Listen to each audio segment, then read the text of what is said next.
It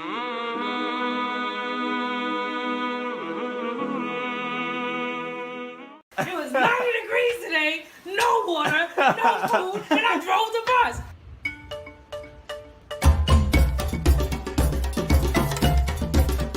It's Ramadan, the holy month of fasting for 500,000 New York City Muslims. For non-Muslims like us, the word Muslim is most often associated with the terrible things you see in the news. But we know that's hashtag fake news, and we wanted to know the truth. What about the average Muslims who live in this city, who work in this city, pray in this city, who were born in this city?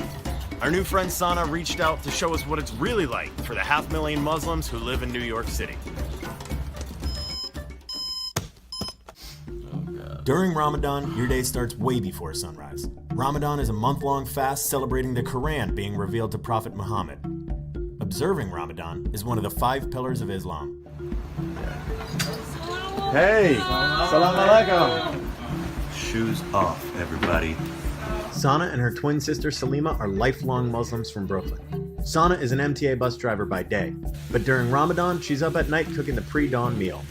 The goal is to cook and eat before the first prayer of the day at 3:45 a.m. So right now, like across New York, it's 2 in the morning and there's just like Muslims around New York cooking, doing the same thing in their kitchens. Do you have the Quran on your phone? Absolutely. How often do you read the Quran? All day. All day. Over 25% of Muslims in the U.S. are American-born African Americans. Up to 30% of slaves brought over from Africa were Muslim, but Islam was heavily suppressed by plantation owners. In the last 70 years, many African Americans have returned to Islam. This morning, Sana is cooking shrimp and grits. My mom says, you know, you can learn a lot from slavery because slaves would eat a heavy meal like this, not the shrimp. The master wasn't giving them shrimp. They give them pork booty, but they ain't giving them shrimp. You know, you're full, you're satisfied, and so it holds you for the whole day. I'm gonna go hard because that's what I have to get. That's what I need. I need that meal to get me through the day. Most folks ask questions like, "What's more important, food or drinking?" It's not the food you want to drink. And this is the last thing you're going to eat until 8 p.m. and it's 3 in the morning. This is a really good way to go into it. After finishing their meal, Sana and Salima prepare for prayer.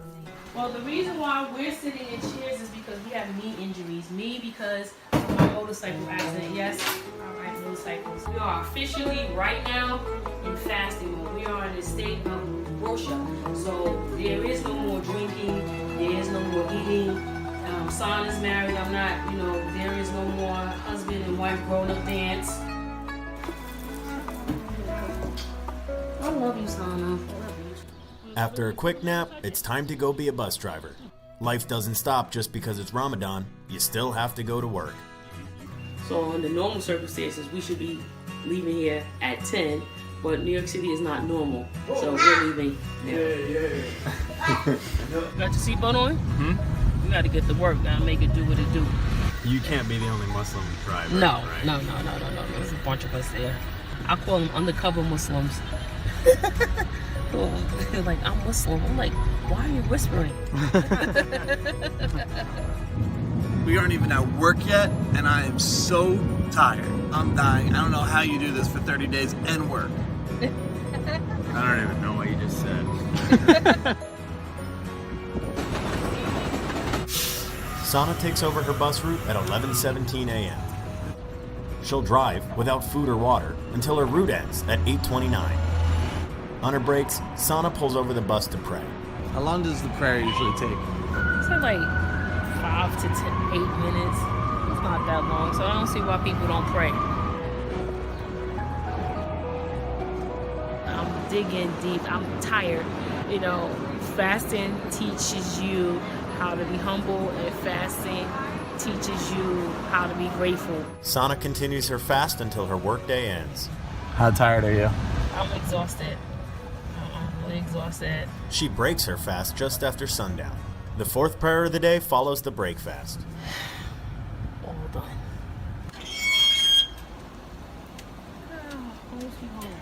Now it's time to eat up. Hydrate. Oh my God, it's all gone. Pray for the 5th and final time of the day, and get some sleep. Tomorrow is another day of Ramadan. Just got to Sana's house. It's the morning of Eid, which is a huge day. Mubarak, Mubarak. Eid is the holiday marking the end of Ramadan. It's like Christmas for Muslims. I'm excited because I feel accomplished. This Eid was kind of tough a little bit. I get to see my friends and my family. On our way to the masjid. Masjid is the Arabic word for mosque. And there's going to be no music on the drive. No music, so Sana and her husband Anthony will be singing to us. Allahu Akbar, Allahu Akbar, Allahu Akbar. Eid Mubarak!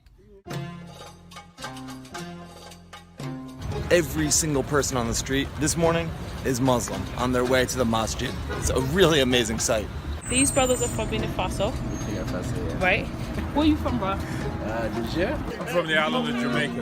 My family's from Bangladesh, but I was born in Brooklyn. So what's happening now is this is the side for the men, and the baby and I are gonna go to the side where the women are. So we'll see you after the ceremony. Yep. The Declaration of Faith is the first pillar of Islam. It begins by saying Allahu Akbar, meaning God is great. Has anyone been inside a mosque before for a prayer session? No. Today, more than 1,200 people have come to the masjid, filling the building beyond capacity. We've got 2 floors filled with only men, and those who can't fit will be standing outside. NYPD has closed off a full city street outside for people to pray. On Eid, New York City's 500,000 Muslims from around the world come together to celebrate. I mean, this is fascinating. There are people here from all over the world, people from a few blocks away. Sana just kind of dropped us off because the men and women get split up. So suddenly we just found ourselves just totally out of our element. And what we experienced was very humbling. You think of the word Muslim and it's one word, but when you're here and there's like 1,000 people on the street, you can see colorful outfits and beige outfits and different hats, and you can see all the different places from around the world that people are coming from, and there's just hugs everywhere. I mean, this is something that we never would really go experience just like in our daily lives. We're about to go meet up again with Sana and go enjoy this post-Ramadan life. Okay, so the sun is out. I mean, it's very strong. And you're drinking. I guess that says it all. After fasting and being the food vampire, as we say, today people gonna be packing it in. Trust me.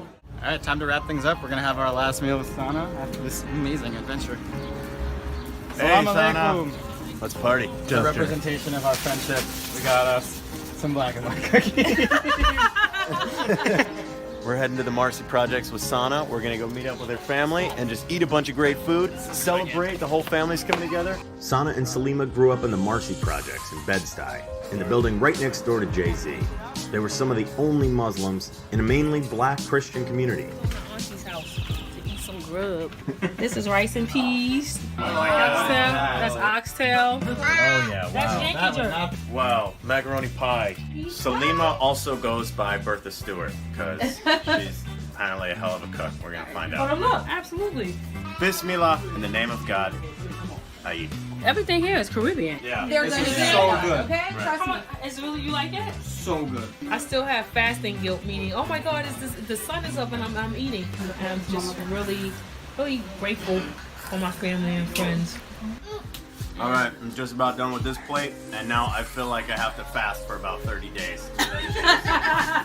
What do you like? So, what do you think people think of when they hear the word Muslim? Oh, they definitely think Pakistani and Arab.